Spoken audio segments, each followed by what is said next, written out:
Greetings, my fine man-eating horse enthusiasts. It is I, the Goat, and I'm here today to talk to you about elements of treason, honor. Yes, the Hell's Horses, my dark horse faction, that I really liked from Tomorrow Rising, finally got its own novel and just was really going for it with their first ever one. And it is interesting. The novel explores kind of the sort of social stagnation as well as militarily kind of, or I don't know if military is the right word, but the stagnation of the Hell's Forces and how that has affected them as a culture. So that's kind of the main gist of what we get. So the novel follows Peter Cobb, a star commander, star captain, one of those two, who is essentially just trying to make his own improvements to the clan as best he can from his position. He kind of was groomed by the lore master of the Hell's Horses to kind of eventually, like, she's pushing him to eventually be Khan. Like, that's her thing. Like, she is taking this person who she saw as like, yes, you are smart. You're not an idiot. I'm going to make you even better if you can prove yourself. So she's basically been helping him along the way to prove himself, and for the most part, he has been both as a warrior and as a sort of philosopher. So that's kind of Cobb's main kind of insulating trait is he's a philosopher warrior.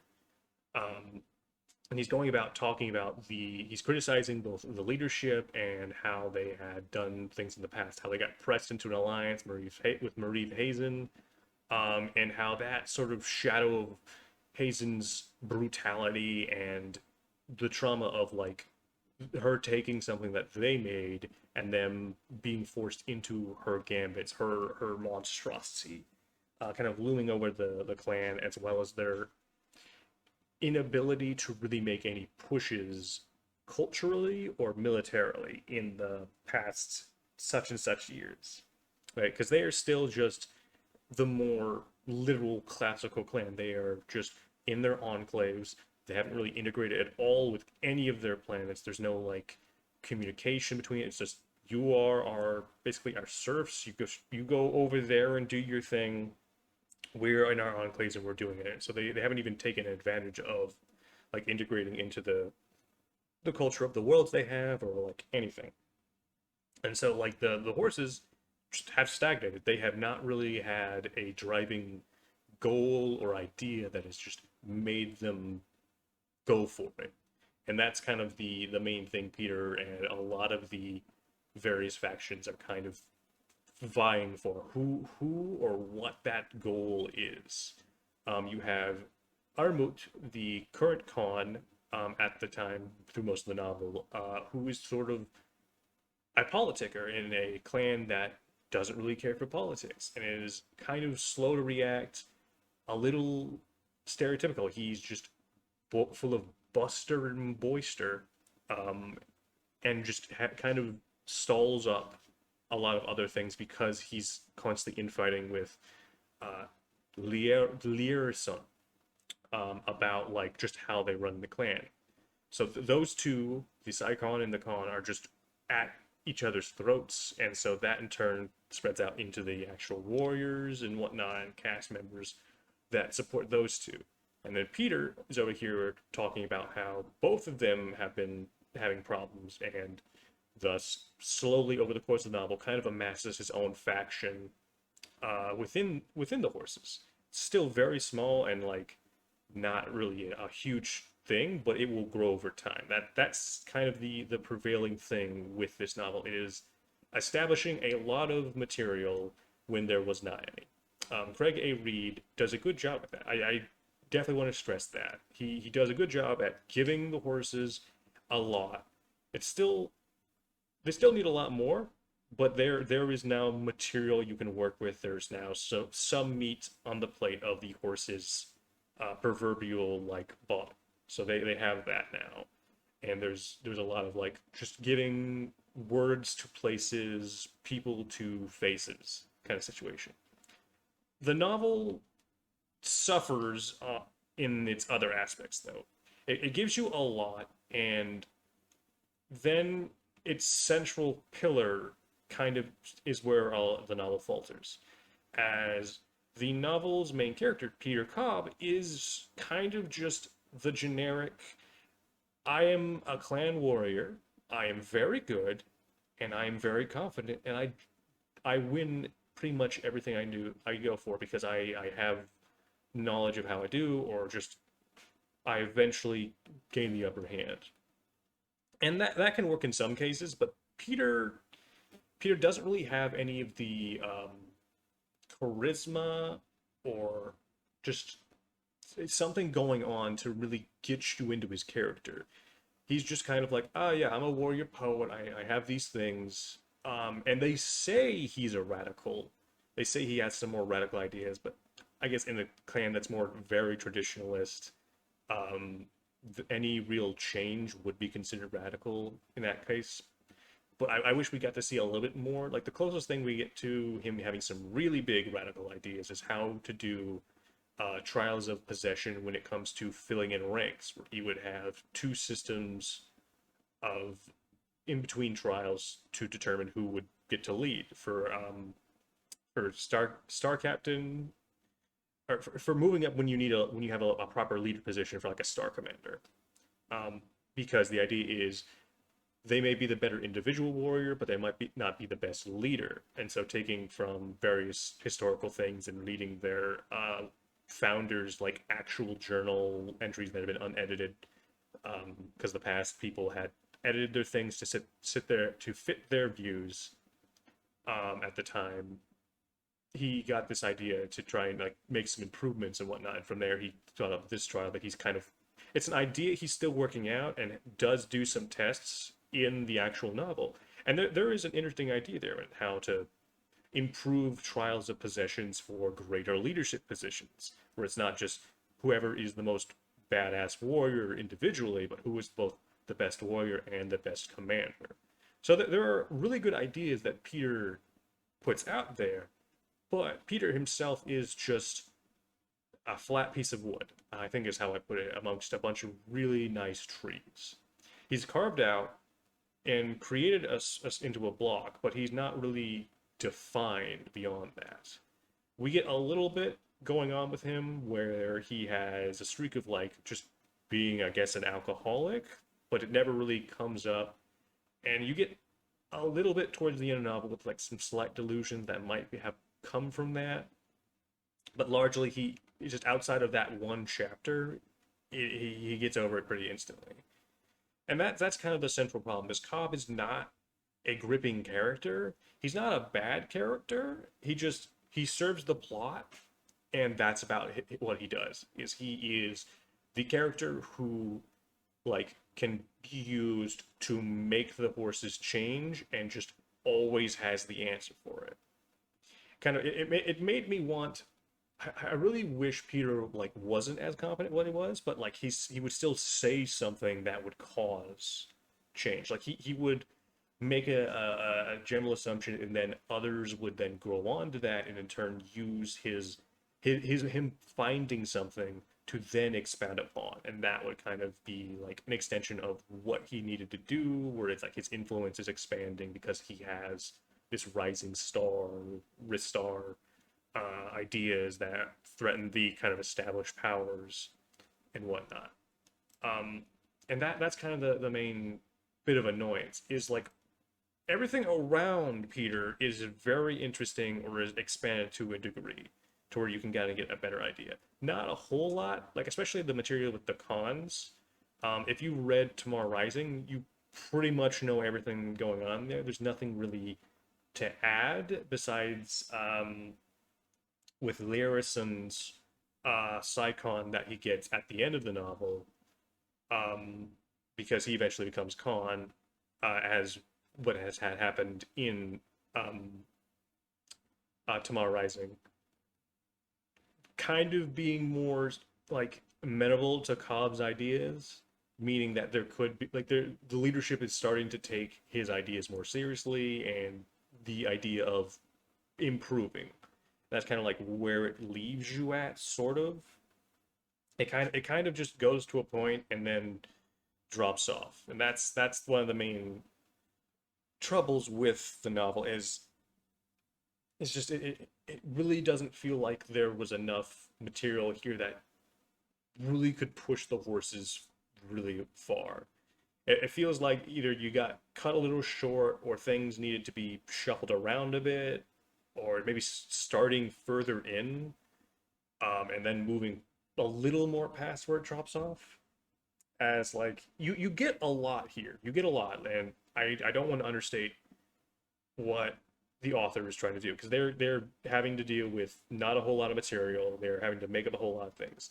And so they have two. You usually have two choices with that sort of situation. You either write the safe bet, which I think they went with here, where it's fairly simple. They expound a little bit upon things and still give themselves room later on down the road to kind of expand on those various kind of hooks or like plot angles, or you just go uber crazy and throw anything you want at the wall and see what sticks, has a lot more risk. And so I think he took the safer, more like slow roll route.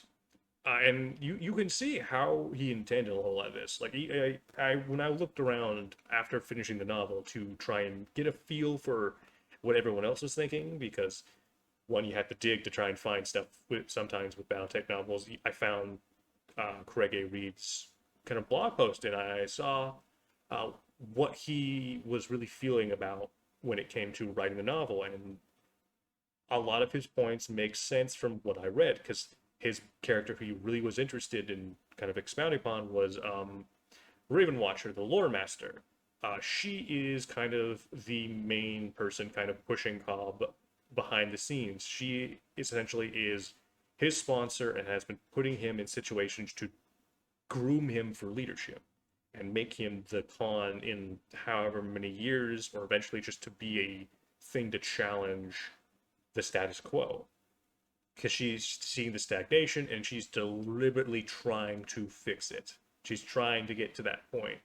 Like, so she helps protect Peter when he has more radical thinkings. She keeps the heat off of him and then lets him have his pet projects. Like, for example, he takes two, believe they're Lyrian um, bondsmen, makes a deal with them where after 3 years of training, like some recon and black ops warriors in how to just do what they do as Lyrian, like black ops people, they just let them go. And the reason that's fine is, one, y'all's empire is way farther away from ours, and there are like two in between.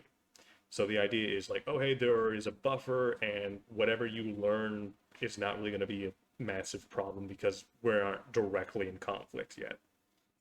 So there's no real risk, and they eventually get out.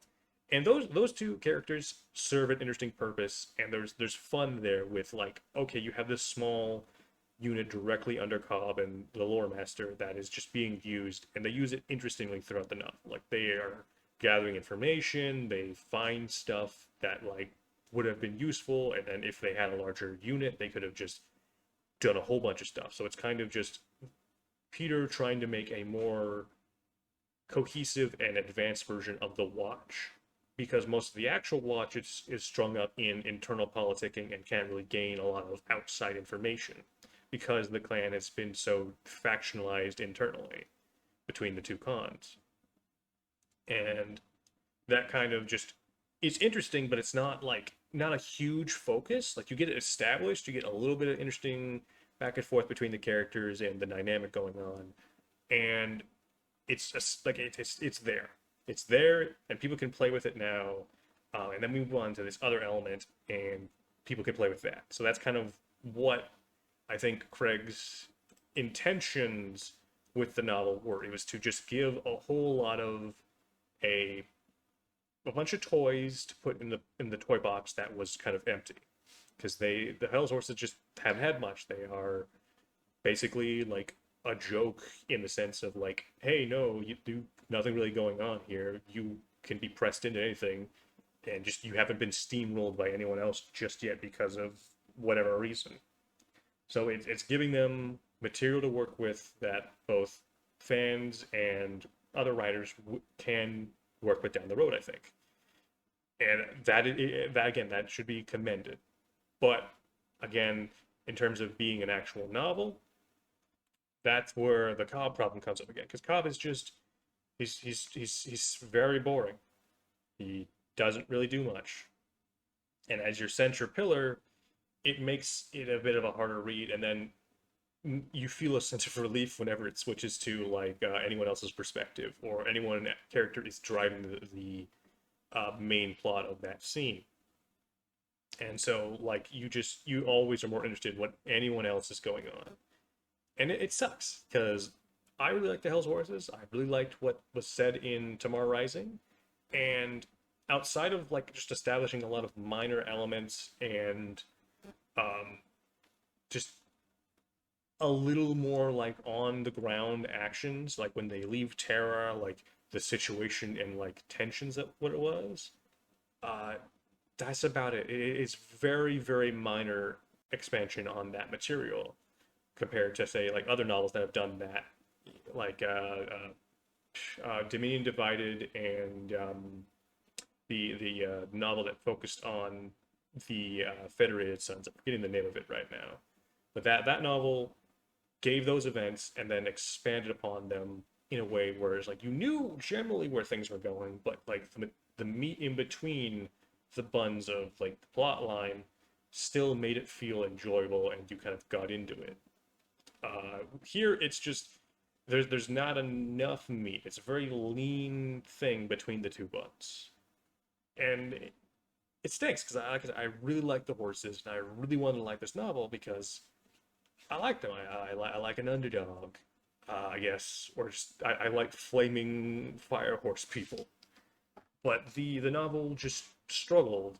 I struggled reading it for a bit, and then like even in the first two chapters, I really did be like, oh no, what I saw in terms of people's criticism when it first came out is right because you get what Cobb is really really early on. And at first it's not as bad, but just as the novel progresses, like, and he really doesn't expand as a character or have many faults that are really apparent as a person. It just it's like, oh god, we're back with Cobb again.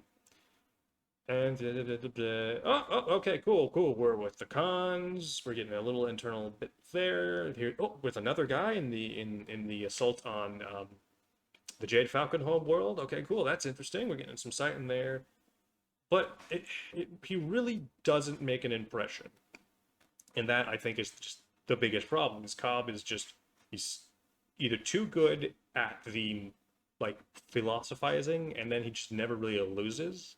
And then he gets a whole lot of stuff. He gets what is it called? Arctic Cheetah by dueling a Sea Fox person and then saves their life. And it's just, he reads as the like, ah yes, I am the heroic philosopher man.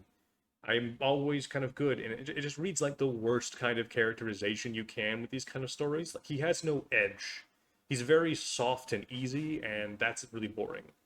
Like he doesn't like have this like streak that needs to be held back. Like he's not being restrained in some way by the lore master. And I think that is one of the best missed opportunities. Like having him be really, really radical. I think that would have really helped. Or either being smug and like being this confident at least adds something to him where he internally is like, yeah, I'm the big shit. And then like you when you get to writing those more based moments, it can be because it's like, oh, is he finally going to get that bit? So it like you as the reader can have that like, is it going to happen kind of moment to contrast things or like a humbling in somehow. But Peter never really has that. He never has this really heavy radicalization or part where he's challenged on a personal or social level. It's just people who are aligned with Cobb are the right ones, and everyone else is just kind of stupid for not seeing what the Wonderkin under the Lore Master is doing.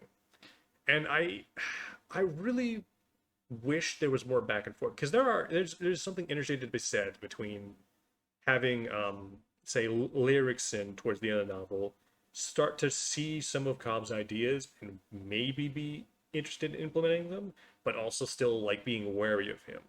So you could have shades of parts of the Davion plot line going on there, because a lot of the horse's story, I think, ironically enough, reflects much of what we've seen every other faction go. There's an internal civil war like the Ghost Bears. They have a need to change like the Falcons. Their leaders are like at each other's throats while still not directly tearing apart the Empire.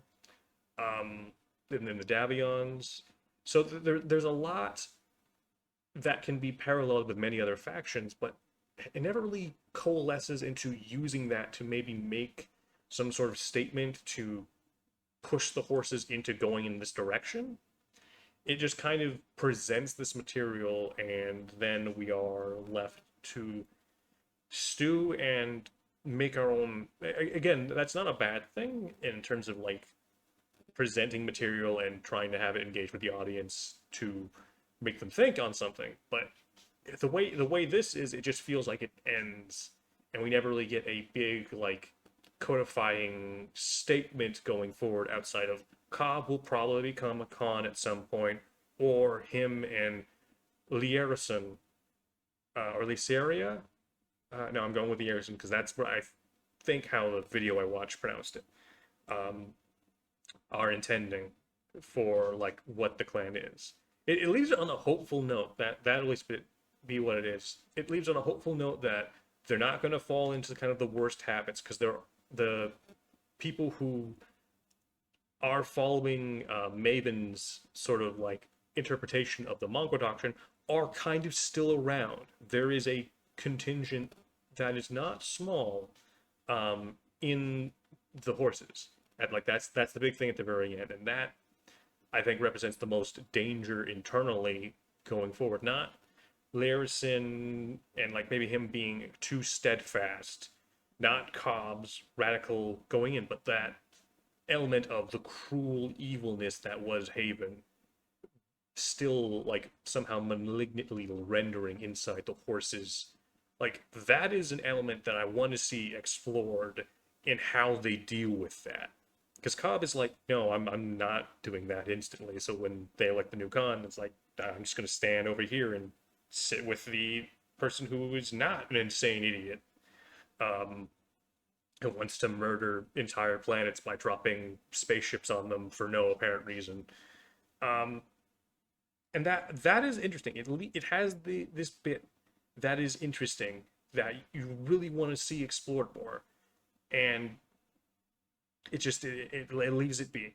You get that snippet of like what could be, and has some material that can go on there, and it leaves it be, and that's frustrating. This is a very frustrating novel because I really really want to like it. I really want to like the material being presented and the material being established, and how this culture is doing, and what the horses are going to do to try and not become sort of irrelevant or just die, because they have the problem of they pissed off Alec. He's not directly coming from him, but they have directly done that, and they have a thing at the end where it's like, hey, yeah, maybe we should try to soften the blow, even though like we kind of have to deal with that in our bed because of the idiot who did that and also stopped us from doing Stampede really early on, um, because they were pretty much about to do and take over most of the hinterlands because the Jade Falcon were gone and none of the other faction had begun to form in the vacuum. And then they went to Terra because of Armut being an idiot and being a boisterous fool, and then pissing off both the people in charge by like not recognizing them. Even if they didn't care, they could still build some time to make their separation. And then they couldn't even get the land that they wanted. Like they couldn't get the resources from those planets or systems because now there are people there who are actually like arming themselves, and they still got some stuff, but they couldn't get everything because of Armut's dumbassery. And so like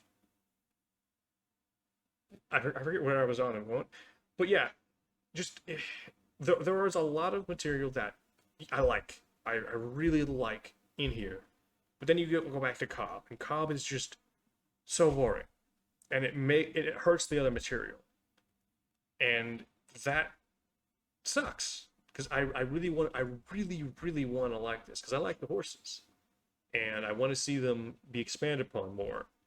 I want to see other like examples of like factions like this get more novels, not just the wolves and the falcons and everything else.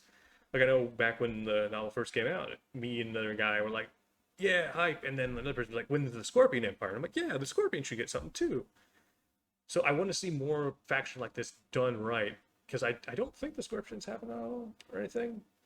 I don't know. I'd have to look it up, but I assume that's another like a Dark Horse clan where it's not had too much or just a faction that's not been expanded upon. I read a couple cool little tidbits about them and how they've integrated into their empire. It was like a cool like little battle, and I want to see that material be explored in a cool book because I like books and I like reading.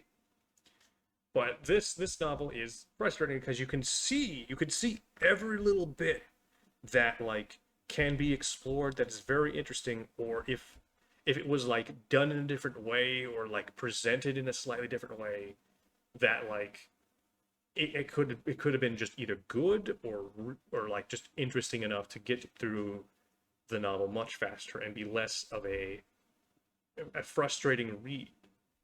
But as it is just like again like even with me trying to find the words for it, it is a book of frustrations because you want to like it, but you know it has these faults, and those faults are not small that you can easily put them off. It's a major technical fault in the building of this narrative. It's that central pillar is just it's not bad, but it doesn't really work. It's like having a tree trunk pillar style pillar inside of a place that is all like brutalist and square like. It's like that is your central pillar. It works, it does its job, but it doesn't really help the the rest of the things going on to look really cohesive. And it stinks because I really want to like this book, and I'm definitely gonna read the other two books because I've heard amazing things about them. Because that was the other thing that I was like really surprised with is the other two elements of treasons, duty and things uh, obsession and duty are really good from what people say. They are very good novels. They expand on the factions presented and just do a whole lot. And this didn't really work for me, which stinks. And opportunity. Yep, opportunity. That's what it was. Thank God I have the slideshow. But yeah, and it definitely feels like again it's the problem of like the authors trying to do a whole lot because he does a whole lot here. He's giving us a whole lot of stuff. That's hard. I want to stress that. That's writing is hard. And I also don't want to undercut the positive elements of this book, but I also don't want to misconstrue the negative ones to just say it is out and out amazing. It is flawed. It is in its execution, but in that execution there are elements that are worth noting and worth talking about. Because it gives a faction that didn't have anything a whole lot. And I think that is very amenable, even if it's not great, at least gives us something to both talk about and discuss, and hope to improve upon in the future. As just we have something now, and now we can go forward and talk about that. And I think that's kind of the best way going forward because I know a lot of people were kind of split on it just being okay to a lot of people like just thinking it's terrible because of Cobb. And I'm on the side of it's okay, it's flawed, and I'd only really recommend that you read this if you are like me and just really dug the Hell's Horses, but with a caveat of probably get it on sale and after you've read the other two Elements of Treason books, because one, I don't want, from what I've heard of those books, they seem really good, and I'd rather recommend people read a good version of something an author has written first than something that has a whole lot of flaws. Because while I haven't read those books, and I think I've read some short stories by Craig A. Reed, or Craig A. Reed. I don't know for sure. I'd have to go up back and look because it's been a minute. I think I've read the anthology Overkill, which I think has something that he written in there, and then something in Shrapnel probably. But I don't want to like just instantly recommend people who are like interested in clan stuff go read this first and then get a bad taste for this person's writing. So I'd rather recommend people go and read the other two Elements of Treason books, and then with this one, if you get it on sale, or I don't even know if it's sale, but because it's a PDF, so it's cheap. But I was getting hyped up to buy it physically, and I probably won't buy it physically now. Maybe if I can, again, maybe I can get that physical on cheap or something, or if I need to bundle together some stuff so I can get me some cool physical books things down the road, that might be an option. Or if I just want to get the other two novels physically, if I like them enough, and then complete the series. But yeah, that's kind of my complicated feelings towards Elements of Treason and Honor, as it's a book with a lot of flaws, but it's a book about a faction I really like and want to see expanded upon more. And it does that. It does expand upon things, but I think it just doesn't expand upon them enough. It's more like an establishing sort of novel where it gives you some new material or minor material that they can then use to like juxtapose maybe where the clan is going to be going. But as it is, the novel is just kind of like, okay, we're showing you some material, and then maybe we can use this down the road. Because that's kind of the big takeaway is it doesn't show anything massively new. It doesn't show anything massively crazy about the internal structure of the Hell's Forces. It kind of just shows you the gist of everything in a good way, and then its central pillars not that great, where the main character is just concerned. But every other character is interesting to a degree, or adds something to where you can keep reading the novel. It wasn't hard to get through this book. I read it at the same pace I always do, which is slow for me because I'm a slow reader and massively dyslexic, so I had to occasionally reread whole paragraphs to make sure my mind didn't like turn whole words and sentences into something else occasionally. Um, and it's flawed. It is a flawed novel that is still worth reading, and I think reading things that are flawed or bad is still good because you can then understand what you yourself are looking for in other material. Even from authors you do like, reading some of their bad materials can also highlight the more positive elements of that. And so that's kind of one of the things I'm hoping to see when I get around to reading the other two Elements of Treason novels, and whenever I see Craig A. Reed's material going forward, is those more positive elements from what I've heard about. Because I went into this just wanting to read it because, ooh, horses, I like the horses. I painted up a literal crap ton that are sitting across from me on my table right as I speak. And I think they're cool as hell. And then reading it and having that problem of the disappointment as both a fan of the faction in terms of seeing some really cool new stuff, and only really getting, okay, yeah, that's fine. That's some fine new material that I can think about and engage with, and then the main problem just being Peter Cobb being boring. He is just standard protagonist man. He does the good things and just has that problem, which I think I've said several times now. But yeah, that kind of is my main criticism is just Cobb is not interesting as a character. There are other characters around him, and I think if we were to see Cobb some more, I want to see him from the perspective of someone of being led along by Raven Watcher. I want to see her being a political machinations and maybe using him in those more. I think that would be the way to go, or expanding upon maybe some of Cobb's less than amenable traits, or just really going hard into that philosopher thing. Like having him just go even further into that, like his radical ideas and like restructuring everything, and then everyone else having to pull him back down would be a way to go. Like having him just think crazy shit that maybe will parallel something else, to just give him some more material to work with as a character, because he's the setup for a character, much like most of this novel. He just has to have more bumps. He needs to have some flaws or some weird shit that he's obsessed with. Because right now he's just, I study history, I have some ideas, and most of them are good. All of them are good. Yeah, all of them are good, and everyone else thinks they're good too. And that's just boring. That and that's not to undercut. Like we still get some cool action here and whatnot, but this is about the culture and seeing what the culture of this group is. And Cobb is being used narratively to help push that culture forward, but as a reader, is just not that interesting and not pushing you to read more about this faction and this culture as a whole.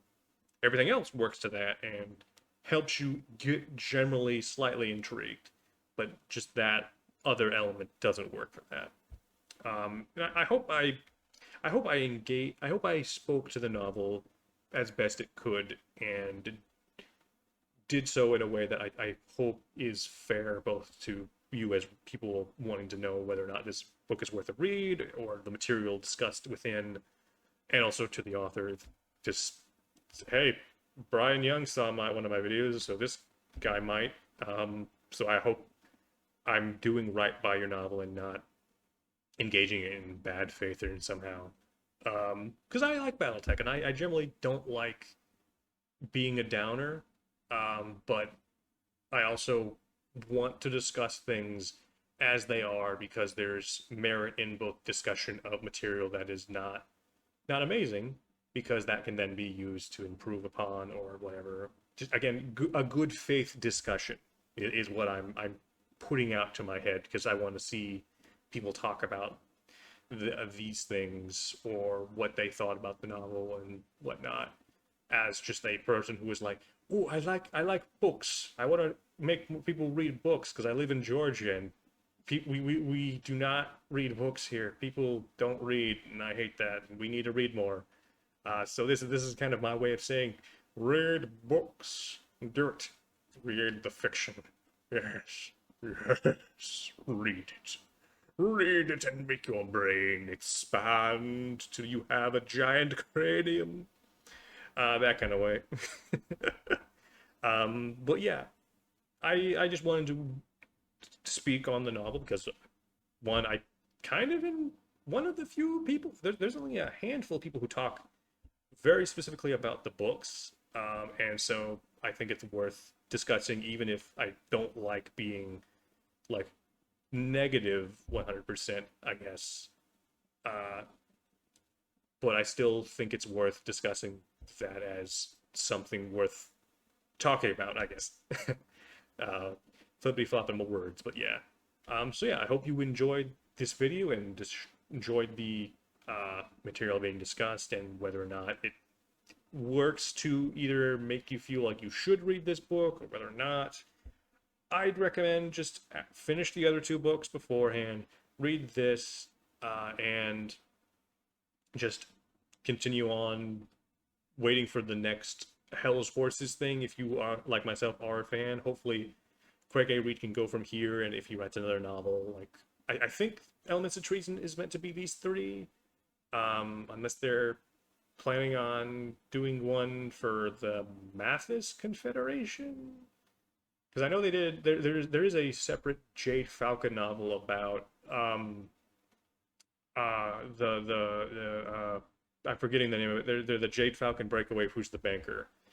I'm blanking on their name, but there's a novel about them that exists, that kind of covers their sort of narrative stuff in this sort of area. But I'm not sure if there are any other reasons to do another novel, because that I think covers at least every major faction has at least one book from the kind of area of the hinterlands. In terms of like covering their formation and the internal nature within each of those to some degree.